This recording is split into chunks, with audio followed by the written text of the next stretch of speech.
میرے رسول پاک علیہ کے صحابہ کے قریب دنیا داری آ سکی نہیں آئی۔ حضرت ابو بکر صدیق نے پانی مانگا تو لوگوں نے دودھ دیا، فرمایا پیچھے کرو، ابو بکر نے نعمتیں چھوڑ دیے۔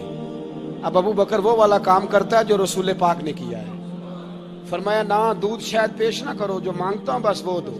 حضرت ابو بکر صدیق نے بڑے مالدار تھے، حضرت عمر فاروق رضی اللہ تعالیٰ عنہ کے پاس صحابہ کرام جمع ہو کے آئے، کون سا ایسا شخص ہے جس کی تنخواہ میں اضافہ ہو جائے؟ تو لوگ کہتے ہیں نہیں نہیں مجھے نہیں چاہیے، پر ہم نے وہ لوگ دیکھے ہیں۔ حاجی صادق صاحب کو مسجد والوں نے کہا 1000 روپیہ تنخواہ بڑھانی ہے، تو حاجی صاحب کہنے لگے میرا بڑا سونا گزارا ہوتا ہے، مینوں نہیں بڑے نے۔ حضرت سیدنا عمر فاروق رضی اللہ عنہ صحابہ اکٹھے ہو کے گئے، کہنے لگے عمر حضور کے زمانے میں بظاہر غربت رہی، جناب صدیق اکبر کے زمانے میں غربت، اب تو بڑی ریل پیل ہے، بحرین سے لاکھوں کا مال آتا ہے، آپ کو بڑے بڑے سفیر ملنے آتے ہیں، پر آپ وہی پرانا کرتا اور وہی تامت جو کئی جگہ سے سی آپ نے کئی جگہ سے پھٹی۔ اور حضرت عمر ایک دن عید کی نماز پڑھانے گئے تھے تو ننگے پیر ہی چلے گئے، لوگوں نے کہا جوتا، فرمایا ٹوٹ گیا تھا یار، پہننے کے قابل نہیں تھا، فرمایا ننگے پیر آ گئے ہو لوگ کیا کہیں گے، فرمایا چھوڑو، عمر کے پاؤں ننگے ہیں لیکن عمر کے کردار میں تو کوئی شک نہیں نا، پیر ہی ننگے ہیں نا، کیا ہوا، چھوڑو اس بات کو، کوئی پیار نہیں دنیا داری سے، دولت سے کوئی چکر ہی نہیں۔ حضرت سیدنا عمر فاروق رضی اللہ تعالیٰ عنہ کو صحابہ نے کٹھے ہو کے کہا، یہ ہے امت کے بیدار ہونے کے طریقے جو عرض کر رہا ہوں، کہا جناب آپ اب بڑا مال غنیمت ہے اور جس طرح ہر صحابی کا حصہ ہے آپ کا بھی حصہ ہے، تو ایک نیا کرتا ہی ڈال لیں آپ خرید کے۔ اب جب مشورہ ہو گیا صحابہ میں تو کہنے لگے عمر سے بات کون کرے گا، نیا کرتا پہننے کی عمر سے بات کس کو برا لگتا ہے جی، نیا کرتا کون بات کرے گا؟ حضرت سیدنا علی المرتضیٰ کا انتخاب ہوا، کہنے لگے مولا علی کی بڑی عزت کرتے ہیں، ان سے بڑا پیار کرتے ہیں، ان سے بات کرتے ہیں۔ تو حضرت علی کو بلایا گیا، عرض کی حضور مہربانی فرمائیں، حضرت عمر سے کہے نئے کرتے کے لیے، آپ فرمانے لگے عمر میری بڑی قدر کرتا ہے، بڑی بات سنتا ہے، پر یہ والا کام نہیں میں عمر سے کہہ سکتا، یہ کسی اور سے کہو۔ تو کہنے لگے آپ رہنمائی کر دیں کس کو کہیں؟ تو جناب علی المرتضیٰ فرمانے لگے اگر حضرت عائشہ صدیقہ سے کہو گے تو عمر فوراً مان جائے گا، وہ مومنوں کی ماں ہیں۔ صحابہ حضرت عائشہ کے پاس، اماں جی عمر کو بلائیں، ان کو کہیں بڑے بڑے سفیر آئے ہوتے ہیں، وہی پرانے کپڑے پہن کے بیٹھ جاتے ہیں۔ اللہ اکبر، حضرت عائشہ نے پیغام بھیجا، فرمایا عمر کو بلاؤ۔ عمر فاروق دوڑے ہوئے آئے، پردے کے پیچھے حضرت عائشہ کے پاس گھٹنوں کے بل، اماں جی دیر تو نہیں کر آیا میں آنے میں، حکم ہو، حضور کے گھر سے پیغام آیا، بڑے بڑے سفیروں کو چھوڑ کے بھاگے۔ حضرت عائشہ صدیقہ کہنے لگی عمر دیکھو جائز پیسے ہوں تو اسلام اچھے لباس سے منع نہیں کرتا، اب بڑا بڑا مال آیا ہے، اب تیرا بھی حصہ ہے، تو صحابہ کرام کی خواہش ہے کہ نیا کرتا پہن لو، بڑے بڑے سفیر آتے ہیں، حرج بھی کوئی نہیں، جائز بھی ہے، کوئی منع نہیں۔ حضرت عمر نے گردن جھکا، جی اماں جی، جی اماں جی، جی اماں جی۔ حضرت عائشہ کہتی ہیں بات ختم ہوئی، عمر نے گردن اٹھائی تو عمر کی داڑھی آنسوؤں سے بھری ہوئی، کہتی ہے مجھے کہنے لگے اماں جی میں تو صرف مسجد میں دیکھا کرتا تھا، آپ تو مصطفیٰ کو دن رات دیکھتی تھیں، جس طرح کے کرتے آمنہ کے لال نے پہنے ہیں مجھے بھی پہنا دو، میں تیار ہوں، میں پہن لوں گا، میں تیار ہوں، پر جس طرح کے میرے نبی نے پہنے۔ حضرت عائشہ کہتی ہے میں پھوٹ کے روئی، میرا پلو آنسوؤں سے بھر گیا۔ فرماتی ہیں میں عمر کی بات سنتی گئی تو میرا پلو آنسوؤں سے، میں نے کہا عمر تو جا، تو ٹھیک ہے۔ فرماتی ہے عمر فاروق سلام کر کے اٹھے، امیر المومنین چلے گئے، اس کونے میں صحابہ چھپے ہوئے تھے، وہ آئے، کہا اماں جی کیا بات ہوئی؟ تو میں پھر رو پڑی، میں نے کہا کیا بتاؤں، تمہیں پرانے کرتے نظر آتے ہیں، اسے محمد عربی کے جلوے نظر آتے ہیں، اسے رسول اللہ کا رنگ نظر آتا ہے، اسے وہ غلامی نظر آتی ہے۔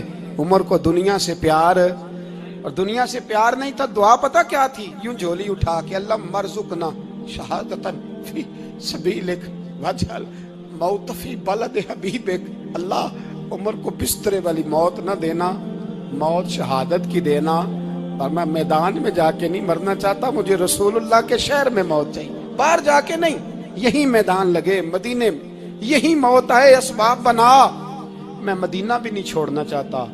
او بھائی ان لوگوں کو نہیں پیار تھا، جناب صدیق اکبر کا وصال ہوا تو زہر کے اثر سے، وہ جو آپ کو زہر لگا تھا، بعض مفسرین نے لکھا ہے کبھی کبھی وہ جو سانپ نے ڈسا تھا تو کبھی کبھی اس کا اثر آتا تھا، بس اللہ نے شہادت دینی تھی کبھی کبھی، ورنہ تو بڑی شفائیں تھیں۔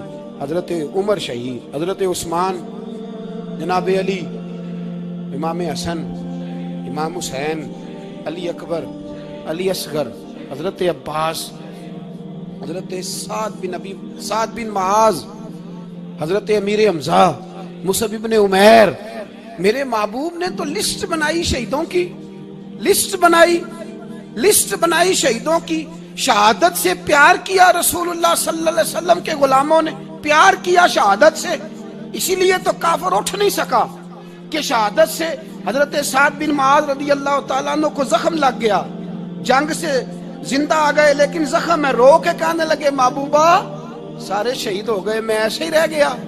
حضور نے فرمایا نہیں، رب تجھے بھی شہادت کی موت ہی عطا فرمائے گا، اسی زخم میں پردہ ہو گیا۔ میرے بھائی حضرت عمر بن جموح رضی اللہ تعالیٰ عنہ 4 بیٹے لے کے احد کے میدان میں آئے، کہا محبوبہ میرے 4 ہی تھے، میں سارے لے آیا ہوں، سارے ہی قبول ہیں؟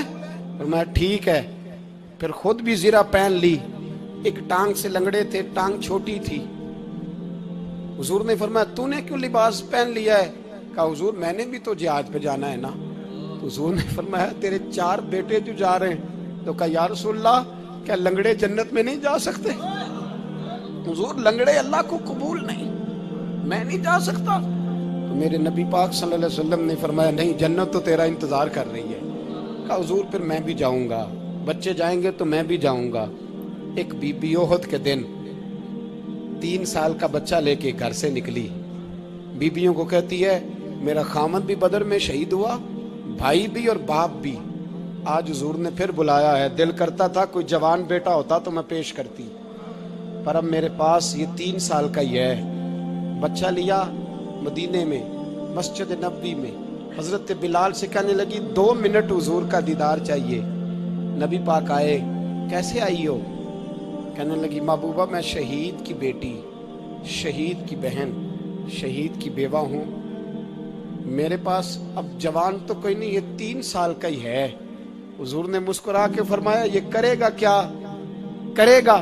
کہنے لگی حضور سنا ہے اسلحہ تھوڑا ہے، ڈھال کی ضرورت ہے، لوہے کی ڈھال ہوتی تھی، جب تلوار آتی تھی تو آگے کی جاتی تھی۔ کہا محبوبہ میرا شہید کی اماں بننے کو بڑا دل کرتا ہے، یہ میرا 3 سال کا لے جاؤ، جب تیر آپ کی طرف آیا تو میرا بیٹا آگے کر دینا، یہ ڈھال کا کام تو دے گا نا۔ ہنستے ہوئے محبوب کی آنکھوں میں آنسو آئے، بچے کو پکڑ کے سینے سے لگایا، ماتھا چوما، فرمایا جا تیرے ساتھ وعدہ ہے، قیامت کے دن تجھے شہید کی اماں کہہ کے ہی پکارا جائے گا، وعدہ ہے تیرے ساتھ تجھے شہید کی۔ میرے بھائی مرنے کو دل ہی نہیں مسلمان، میرے نبی پاک صلی اللہ علیہ وسلم نے فرمایا جس کے دل میں کبھی شہادت کی آرزو پیدا نہیں ہوئی، اس کے سینے میں دھڑکنے والا دل مومن کا ہے ہی نہیں، وہ تو منافق ہے جو کبھی دین کے رستے میں شہید ہونے کو۔ میرے بھائیوں دین کو بڑی ضرورت ہے، بڑی ضرورت ہے، بڑی۔ اے خاصان رسول وقت دعا ہے، امت پہ تیری آ کے عجب وقت پڑا ہے، وہ دین جو بڑی شان سے نکلا تھا وطن سے، پردیس میں وہ آج غریب الغربا ہے۔ فریاد ہے اے کشتی امت کے نگہباں، بیڑا یہ تباہی کے قریب آن لگا ہے۔ اور ایک شاعر قلم توڑ گیا، کہنے لگا تجھ سے فریاد ہے اے گنبد خضرا والے، تجھ سے فریاد ہے اے گنبد خضرا والے، کعبے والوں کو ستاتے ہیں کلیسا والے، تجھ سے فریاد ہے اے گنبد خضرا۔ اپنے اندر دین کا درد پیدا کرو، ذوق پیدا کرو، مسلمان بن کے جینا